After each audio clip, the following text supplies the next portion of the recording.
Okay, hello and welcome back. I would like to end this code within a code section of the course with a very recent discovery that once again shows the just unfathomable complexity of DNA and how it is conveying multiple layers of information in a way that not only defies chance, because we've already seen that simple linear information defies chance, but in a way that really cannot be anything except the product of not only an intelligent design, but of a supremely intelligent design.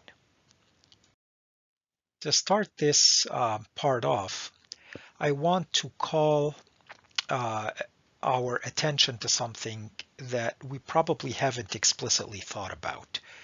We've already talked about how DNA is a double helix. It's a helical structure, and that, of course, was the famous discovery of Watson and Crick. But when you have a helix, there are actually, again, mirror images. Chirality, if you remember back when we were talking about amino acids and we talked about L amino acids and their mirror image D amino acids, and how our body only uses L amino acids. Well, if you have the helix as a mathematical structure, it can be a so-called right-handed helix or a left-handed helix. And they are non-superimposable mirror images of each other. There are a couple of different ways to think about that. If you point your thumb in the direction of that the helix is going from bottom to top, then you wrap your fingers along the direction of the turns. In the right-handed helix, you would have to use your right hand to do that. For the left-handed helix, to wrap your fingers in the direction of the turns, you would need to use your left-handed helix. Your left hand, I'm sorry. Another way to think about it is that if you're looking down the bore of the helix and looking at the way the turns are going, in the right-handed helix, they will be turning clockwise. In the left-handed helix, they will be turning counterclockwise. In any case, suffice it to say that the helix can be right-handed or left-handed. And it turns out that our DNA is a right-handed helix, just like our amino acids are the L amino acids. In the scientific literature, the right-handed helix is known as bDNA. And it was discovered that since a helix can be actually its mirror image, that bDNA could be made to switch to the left-handed helix, which is known as zDNA.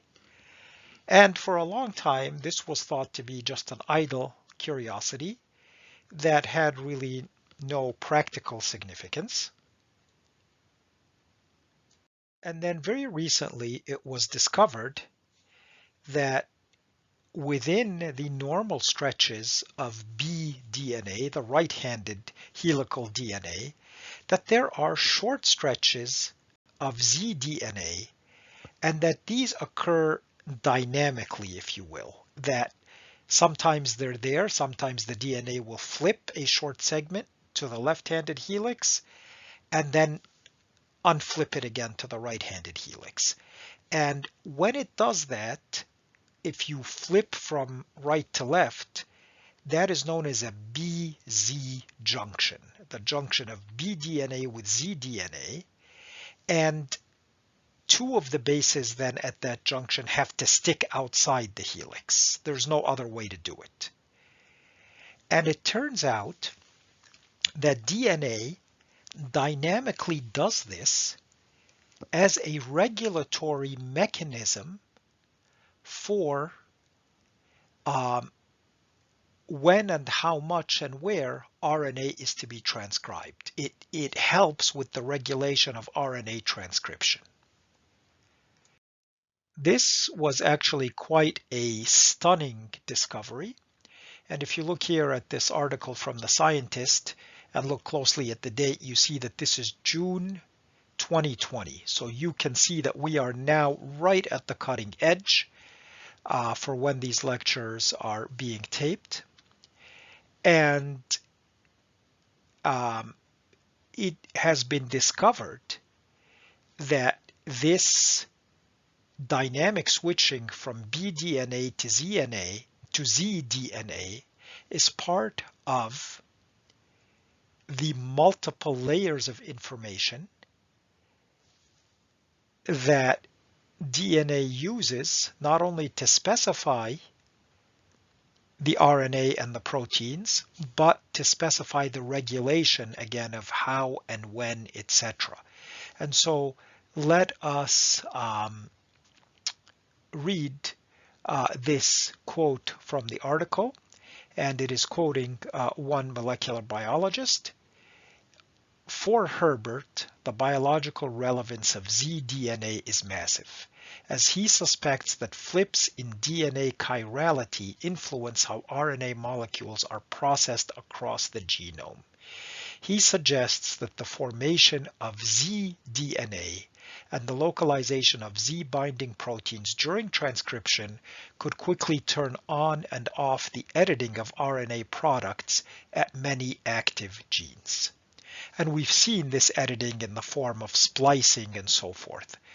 So this is, remember when we looked at the second DNA code, the code within a code, and Professor Trifonov saying, there have been 5, 6, 7 second codes. Well, this is yet a new quote unquote second code, yet another layer of information within the DNA that is regulating how RNA is being transcribed and edited. And this discovery is so recent that its details are now, I don't even want to say just beginning to be unraveled. People are just beginning to work on how they're going to unravel these details. But once again, I hope that the bottom line message here is clear. And this bottom line message really we can find in a nice article from Genome Research way back now in 2007 that again is talking about evolution and multi-level optimization of the genetic code. And again, let me use the words of the authors to bring the message home. The ability to encode hidden messages is a direct result of the redundancy of the code. This concept of simultaneously communicating two messages, one of which is more obvious and detailed than the other, is similar to that of providing a template for an amino acid sequence together with non-coding information in a nucleotide sequence.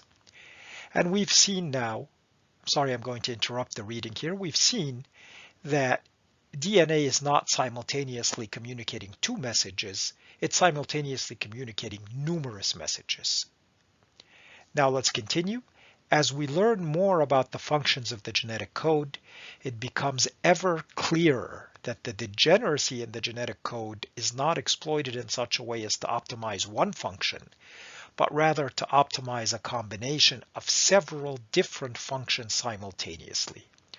Looking deeper into the structure of the code, we wonder what other remarkable properties it may bear. While our understanding of the genetic code has increased substantially over the last decades, it seems that exciting discoveries are waiting to be made.